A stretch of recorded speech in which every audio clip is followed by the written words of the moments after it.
Goeiedag en baie welkom by hierdie formasiereis. Ons skrifgedeelte is uit Lukas 6 en ons lees saam. En hy het in daardie dae uitgegaan na die berg om te bid, en in die nag die gebed tot God deurgebring.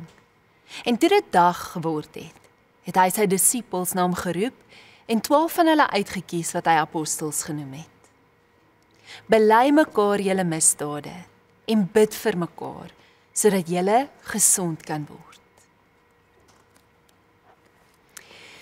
Hier is iets wat ek al geleer het en ek het dit al op die harde manier geleer. Gemeenskap, community, word nie net gebou deur by mekaar te kom en te vertel hoe goed alles gaan nie. Ek bedoel, dis lekker om te vier en ons moet. Ons moet vier wanneer dinge goed gaan. Ons moet vier wanneer God deurbrake bring. Ons moet mekaar bemoedig. Maar dit is nie die enigste plek waar ware koneksie en verhouding, waar verbindings gebeur nie. Diep verbinding gebeur wanneer iemand kan sê, ek sukkel, en 'n ander een kan sê, ek ook. Dit is in ons gedeelde gebrokenheid waar ons mekaar werklik vind. Waar ons mekaar werklik sien. Waar ons ontdek, so ek's nie die enigste een wat sukkel nie, ek's nie alleen nie. Maar hoekom doen ons dit nie? Hoekom is ons so bang vir eerlikheid, vir kwesbaarheid? Ek dink is omdat ons baie keer wonder, maar wat gaan mense van my dink? Gaan hulle dink ek's 'n slegte Christen? Gaan dit veilig wees? Want die ding is, ons het al ervaar dat dit nie altyd veilig is nie. Ons het al ons hart vir iemand oopgemaak en iemand het dit gebreek. Ons het al ons uitdagings gedeel en iemand het dit teen ons gebruik. Ons het al gehoor, ja, maar as jy net meer glo, as jy net meer bid, as jy net meer vertrou, as jy net maar. En elke keer as iemand sê, as jy net, is dit wat ek hoor, dis my skuld. As ek net beter kan wees, sou dit nie gebeur het nie.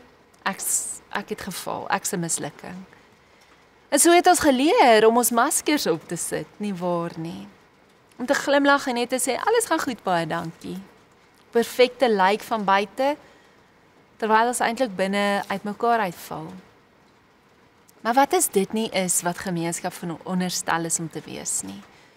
Wat is ons nie veronderstel is om mekaar se pyn te probeer regmaak nie, of te fix nie, maar eintlik net om met mekaar se pyn te sit.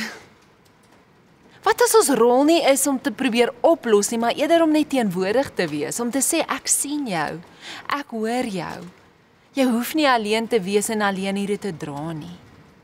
Wanneer Jakobus sê, bely mekaar julle misdade en bid vir mekaar sodat julle gesond kan word. Dis interessant, daar hy sê die belydenis en die gebede en die genesing is alles deel van dieselfde beweging. Dis nie een of die ander nie. Ons kan nie gesond word as ons nie eerlik is nie. Ons kan nie heel word in isolasie nie. Ons het mekaar nodig. En dit maak sin nie. Want as jy enigiets probeer wegsteek, as jy enigiets probeer verberg, dan groei daai ding binne in jou. Skuldgevoelens groei in die donker. Vrees groei in die donker. Verslawings groei in die donker. Maar wanneer ons dit in die lig bring, wanneer ons dit deel met mekaar, dan verloor dit sy mag. So die vraag is, hoe skep ons plekke waar dit veilig is om eerlik te wees? Ek dink dit kan begin met onsself.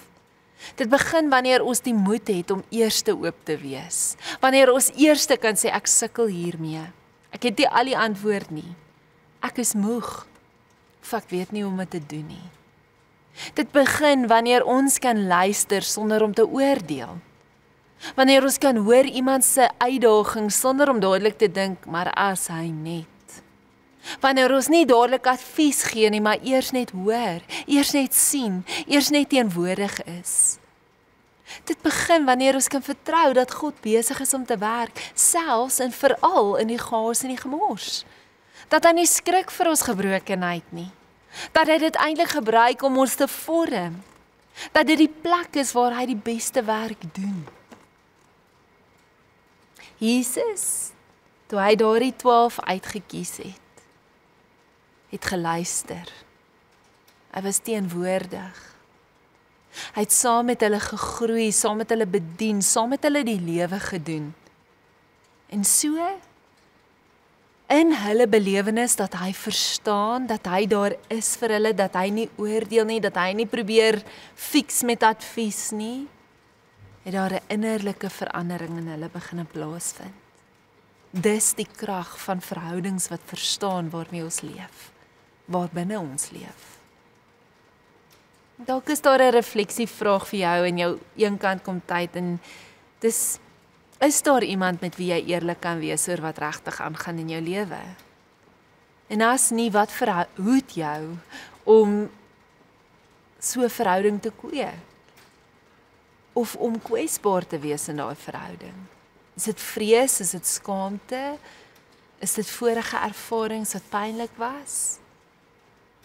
Vra vandag vir die Here om jou te help om die moed te hê om die maskers in jou lewe af te haal. Hy nooi jou en my om te verdiep in ons verhoudings, ons koneksie, ons verbindings aan mekaar. En daardie verhoudings wat verstaan. En baie keer, soos ons hoor vandag, is die uitnodiging dat ek die een word wat verstaan in daai verhoudings, om veilige spasies te skep. Maar ons het die Here se hulp nodig om dit vir mekaar te wees. Here, dit is die gebed van ons hart. Soos kyk Jesus na hoe U lewe gelei het, hoe U in die verhoudings geleef het. Ons wil U volg daarin. Help ons om meer teenwoordig te wees, te luister voor ons praat, om met sagmoedigheid met mekaar om te gaan. In Jesus naam. Amen.